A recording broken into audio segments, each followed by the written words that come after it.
Lady air पेशगी धन्यवाद देती हूँ। हाथ मिलाकर चली जाती है। मिसेज बोश खिड़की के पास से आकर, आज इसके घर में घी का चिराग जलेगा। यहां से सीधे बोस के पास गई होगी। मैं भी जाती हूँ। चली जाती है। कानूनी कुमार एक कानून की किताब उठाकर उसमें तलाक की व्यवस्था देखने लगता है कि मिस्टर आचार्य आते हैं। मुंह साफ, एक आंख पर ऐनक, खाली आधे बाह का शर्ट, निकर, ऊनी मोजे, लंबे बूट, पीछे एक टेरियर कुत्ता भी है। कानूनी, हेलो मिस्टर आचार्य, आप खूब आए। आज किधर की सैर हो रही है? होटल का क्या हाल है? आचार्य, कुत्ते की मौत मर रहा हूं। इतना बढ़िया भोजन, इतना साफ सुथरा मकान, ऐसी रोशनी, इतना आराम, फिर भी मेहमानों का दुर्भिक्ष। समझ में नहीं आता अब कितना निर्ख घटाऊं। इन दामों अलग घर में मोटा खाना भी नसीब नहीं हो सकता। उस पर सारे जमाने की झंझट, कभी नौकर का रोना, कभी दूध वाले का रोना, कभी धोबी का रोना, कभी मेहतर का रोना। ये सारे जंजाल से मुक्ति हो जाती है। यहां सारे जंजाल से मुक्ति हो जाती है। फिर भी आधे कमरे खाली पड़े हैं। कानूनी, ये तो आपने बुरी खबर सुनाई। आचार्य, पश्चिम में क्यों इतना सुख और शांति है? क्यों इतना प्रकाश और धन है? क्यों इतनी स्वाधीनता और बल है? इन्हीं होटलों के प्रसाद से। होटल पश्चिमी गौरव का मुख्य अंग है, पश्चिमी सभ्यता का प्राण है। अगर आप भारत को उन्नति के शिखर पर देखना चाहते हैं तो होटल जीवन का प्रचार कीजिए। इसके सिवा दूसरा उपाय नहीं। जब तक छोटी छोटी घरेलू चिंताओं से मुक्त ना हो जाएंगे, आप उन्नति कर ही नहीं सकते। राजों, रईसों को अलग घरों में रहने दीजिए। वह एक की जगह 10 खर्च कर सकते हैं। मध्यम श्रेणी वालों के लिए होटल के प्रचार में ही सब कुछ है। हम अपने सारे मेहमानों की फिक्र अपने सिर लेने को तैयार हैं। फिर भी जनता की आंखें नहीं खुलती। इन मूर्खों की आंखें उस वक्त तक न खुलेंगी जब तक कानून न बन जाए। कानूनी, गंभीर भाव से, हाँ मैं सोच रहा हूं, जरूर कानून से मदद लेनी चाहिए। एक ऐसा कानून बन जाए कि जिन लोगों की आय 500 से कम हो, होटलों में रहें। क्यों? आचार्य, आप अगर यह कानून बनवा दें तो आने वाली संतान आपको अपना मुक्तिदाता समझेगी। आपके एक कदम में देश को 500 वर्ष की मंजिल तय करा देंगे। कानूनी, तो लो, आपकी यह कानून भी असेंबली खुलते ही पेश कर दूंगा। बड़ा शोर मचेगा। लोग देशद्रोही और जाने क्या क्या कहेंगे, पर इसके लिए तैयार हूं। कितना दुख होता है जब लोगों को अहीर के द्वार पर लुटिया लिए खड़ा देखता हूं। स्त्रियों का जीवन तो नरक तुल्य हो रहा है। सुबह से 10-12 बजे रात तक घर के धंधों से फुर्सत नहीं। कभी बर्तन मांजो, कभी भोजन पकाओ, कभी झाड़ू लगाओ। फिर स्वास्थ्य कैसे बने? जीवन कैसे सुखी हो?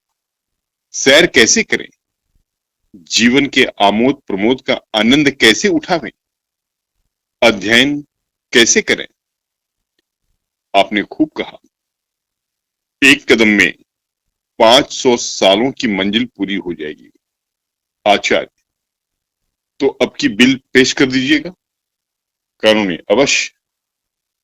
आचार्य हाथ मिलाकर चला जाता है। कानूनी कुमार खिड़की के सामने खड़ा होकर होटल प्रचार बिल का मसविदा सोच रहा है। सहसा पार्क में एक स्त्री सामने से गुजरती है। उसकी गोद में एक बच्चा है। दो बच्चे पीछे पीछे चल रहे हैं और पेट के उभार से मालूम होता है कि गर्भवती भी है। उसका कृश शरीर, पीला मुख और मंद गति देखकर अनुमान होता है कि उसका स्वास्थ्य बिगड़ा हुआ है और इस भार का वहन करना उसे कष्टप्रद है। कानूनी कुमार, आप ही आप, इस समाज का, इस देश का और इस जीवन का सत्यानाश हो, जहां रमणियों को केवल बच्चा जनने की मशीन समझा जाता है। इस बेचारी को जीवन का क्या सुख। कितनी ही ऐसी बहनें इसी जंजाल में फंसकर 32-35 की अवस्था में, जबकि वास्तव में जीवन को सुखी होना चाहिए, रुग्ण होकर संसार यात्रा समाप्त कर देती है। हा भारत, ये विपत्ति तेरे सिर से कब टलेगी। संसार में ऐसे ऐसे पाषाण हृदय मनुष्य पड़े हुए हैं जिन्हें इस दुखियारियों पर जरा भी दया नहीं आती। ऐसे अंधे, ऐसे पाषाण, ऐसे पाखंडी समाज को, जो स्त्री को अपनी वासनाओं की वेदी पर बलिदान करता है, कानून के सिवा और किस विधि से सचेत किया जाए। और कोई उपाय ही नहीं है।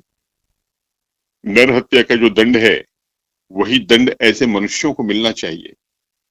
मुबारक होगा वह दिन जब भारत में इस नाशनी प्रथा का अंत हो जाएगा। स्त्री का मरण, बच्चों का मरण और जिस समाज का जीवन ऐसी संतानों पर आधारित हो, उसका मरण, ऐसे बदमाशों को क्यों न दंड दिया जाए। कितने अंधे लोग हैं। बेकारी का यह हाल कि भरपेट किसी को रोटियां नहीं मिलती, बच्चों को दूध स्वप्न में भी नहीं मिलता, और ये अंधे हैं कि बच्चे पर बच्चे पैदा करते जाते हैं। संतान निग्रह बिल की जितनी जरूरत है इस देश को, संतान निग्रह बिल की जितनी जरूरत है इस देश को, उतनी और किसी कानून की नहीं।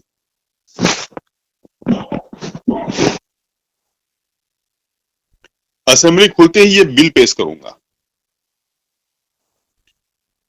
प्रलय हो जाएगा, यह जानता हूं, पर और उपाय ही क्या है। दो बच्चों से ज्यादा जिसके हों, उसे कम से कम 5 वर्ष की कैद, उसमें 5 महीने से कम काल कोठरी ना हो। जिसकी आमदनी 100 रुपए से कम हो, उसे संतानोत्पत्ति का अधिकार ही ना हो। मन में बिल के बाद की अवस्था का आनंद लेकर कितना सुखमय जीवन हो जाएगा।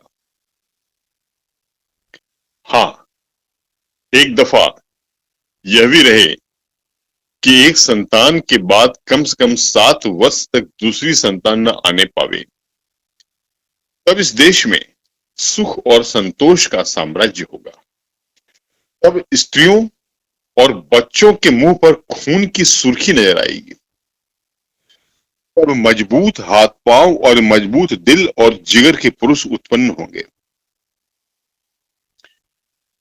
मिसेज कानूनी कुमार का प्रवेश। कानूनी कुमार जल्दी से रिपोर्टों और पत्रों को समेट लेता है और एक उपन्यास खोलकर बैठ जाता है। मिसेज, क्या कर रहे हो? वही धुन, कानूनी उपन्यास पढ़ रहा हूं।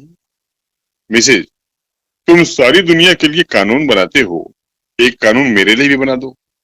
इससे देश का जितना बड़ा उपकार होगा, उतना और किसी कानून से न होगा। तुम्हारा नाम अमर हो जाएगा और घर घर तुम्हारी पूजा होगी। कानूनी, अगर तुम्हारा ख्याल है कि मैं नाम और यश के लिए देश की सेवा कर रहा हूं, तो मुझे यही कहना पड़ेगा कि तुमने मुझे रत्ती भर भी नहीं समझा। मिसेज, नाम के लिए काम कोई बुरा काम नहीं है। तुम्हें यश की आकांक्षा हो तो मैं इसकी निंदा न करूंगी, भूल कर भी नहीं। मैं तुम्हें एक ऐसी ही तदबीर बता दूंगी जिसमें तुम्हें इतना यश मिलेगा कि तुम ऊब जाओगे। फूलों की इतनी वर्षा होगी कि तुम उसके नीचे दब जाओगे। गले में इतने हार पड़ेंगे कि तुम गर्दन सीधी न कर सकोगे। कानूनी उत्सुकता को छिपा कर कोई मजाक की बात होगी? देखा मिन्नी, काम करने वाले आदमी के लिए इससे बड़ी दूसरी बाधा नहीं है कि उसके घर वाले उसके काम की निंदा करते हों। मैं तुम्हारे इस व्यवहार से निराश हो जाता हूं। मिसेस, तलाक का कानून तो बनाने जा रहे हो, अब क्या डर है? कानूनी फिर वही मजाक। मैं चाहता हूं तुम इन प्रश्नों पर गंभीर विचार करो।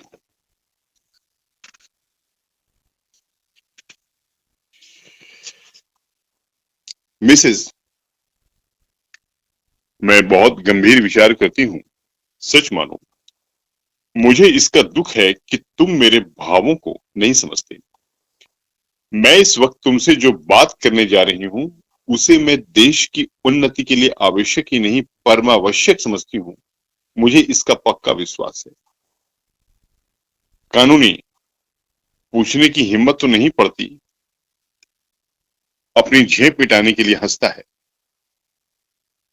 मिसेज, मैं खुद ही कहने आई हूँ, हमारा वैवाहिक जीवन जितना लज्जास्पद है तुम खूब जानते हो। रात दिन रगड़ा झगड़ा मचा रहता है। कहीं पुरुष स्त्री पर हाथ साफ कर लेता है, कहीं स्त्री पुरुष की मूंछों के बाल नोचती है। हमेशा एक न एक गुल खिला ही करता है। कहीं एक मुंह फुलाए बैठा है, कहीं दूसरा घर छोड़कर भाग जाने की धमकी दे रहा है। कारण जानते हो क्या है? कभी सोचा है? पुरुषों की रसिकता और कृपणता। यही दोनों ऐब मनुष्यों के जीवन को नरक तुल्य बनाए हुए हैं। जिधर देखो अशांति है, विद्रोह है, बाधा है। साल में लाखों हत्याएं इन्हीं बुराइयों के कारण हो जाती हैं। लाखों स्त्रियां पतित हो जाती हैं। पुरुष मद्य सेवन करने लगते हैं। यह बात है या नहीं? कानूनी बहुत सी बुराइयां ऐसी हैं जिन्हें कानून नहीं रोक सकता। मिसेज कह कहा मारकर, अच्छा, क्या आप भी कानून की अक्षमता स्वीकार करते हैं? मैं यह नहीं समझती मैं यह नहीं समझती थी। मैं तो कानून को ईश्वर से ज्यादा सर्वव्यापी सर्वशक्तिमान समझती हूँ। कानूनी फिर तुमने मजाक शुरू कर दिया। मिसेज, अच्छा लो कान पकड़ती हूँ, अब न हंसूंगी। मैंने उन बुराइयों को रोकने का एक कानून सोचा है। उसका नाम होगा दंपत्ति सुख शांति बिल। उसकी दो मुख्य धाराएं होंगी और कानूनी बारीकियां तुम ठीक कर लेना। एक धारा होगी कि पुरुष अपनी आमदनी का आधा बिना कान पूंछ हिलाए स्त्री को दे दे। अगर न दे तो 5 साल कठिन कारावास और 5 महीने काल कोठरी। दूसरी धारा होगी 15 से 50 तक के पुरुष घर से बाहर न निकलने पावे। अगर कोई निकले तो 10 साल कारावास और 10 महीने काल कोठरी। बोलो मंजूर है? कानूनी गंभीर होकर, असंभव, तुम प्रकृति को पलट देना चाहती हो। कोई पुरुष घर में कैदी बनकर रहना स्वीकार न करेगा। मिसेज, वह करेगा और उसका बाप करेगा। पुलिस डंडे के जोर से कराएगी। न करेगा तो चक्की पीसनी पड़ेगी। करेगा कैसे नहीं? अपनी स्त्री को घर की मुर्गी समझना और दूसरी स्त्रियों के पीछे दौड़ना क्या खाला जी का घर है? तुम अभी इस कानून को अस्वाभाविक समझते हो। मत घबराओ, स्त्रियों का अधिकार होने दो। यह पहला कानून न बन जावे तो कहना कोई कहता था। स्त्री एक एक पैसे के लिए तरसे और आप गुलछर्रे उड़ाएं। दिल लगी है? आधी आमदनी स्त्री को दे देनी पड़ेगी, जिसका उससे कोई हिसाब न पूछा जा सकेगा। कानूनी, तुम मानव समाज को मिट्टी का खिलौना समझती हो? मिसेस, कदापि नहीं। मैं यही समझती हूं कि कानून सब कुछ कर सकता है, मनुष्य का स्वभाव भी बदल सकता है। कानूनी, कानून यह नहीं कर सकता। मिसेज, कर सकता है। कानूनी, नहीं कर सकता है। मिसेज, कर सकता है। अगर वह जबरदस्ती लड़कों को स्कूल भेज सकता है, अगर वह जबरदस्ती विवाह की उम्र नियत कर सकता है, अगर वह जबरदस्ती बच्चों को टीका लगवा सकता है, तो वह जबरदस्ती पुरुषों को घर में बंद भी कर सकता है। उसकी आमदनी का आधा स्त्रियों को भी दिला सकता है। तुम कहोगे पुरुष को कष्ट होगा। जबरदस्ती तो काम कराया जाता है। जबरदस्ती जो काम कराया जाता है, उसमें करने वाले को कष्ट होता है। तुम उस कष्ट का अनुभव नहीं करते, इसलिए वह तुम्हें नहीं अखरता। मैं यह नहीं कहती कि सुधार जरूरी नहीं। मैं भी शिक्षा का प्रचार चाहती हूँ। मैं भी बाल विवाह बंद करना चाहती हूँ। मैं भी चाहती हूँ कि बीमारियां न फैले, लेकिन कानून बनाकर जबरदस्ती यह सुधार नहीं करना चाहती। लोगों में शिक्षा और जागृति फैलाओ, जिसमें कानूनी भय के बगैर वह सुधार हो जाए। आपसे कुर्सी तो छोड़ी नहीं जाती, घर से निकला जाता नहीं, शहरों की विलासिता को एक दिन के लिए भी नहीं त्याग सकते, और सुधार करने चले हैं आप देश का। इस तरह सुधार ना होगा। हाँ, पराधीनता की बेड़ी और भी कठोर हो जाएगी। मिसेज कुमार चली जाती हैं और कानूनी कुमार अव्यवस्थित चित्त सा कमरे में टहलने लगता है।